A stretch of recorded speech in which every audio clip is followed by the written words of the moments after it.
This furnace stands 54 feet high and 37 feet wide at the base. This was a coal-fired furnace owned by the Parrott brothers.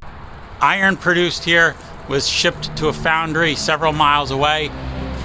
One of the Parrott brothers invented the Parrott gun, which was the primary cannon used by the Union Army during the Civil War. The Parrott brothers built this furnace in 1854. Aside from the famous cannons that this iron helped build, the furnace was famous for a 10-year blast where the furnace fire did not go out.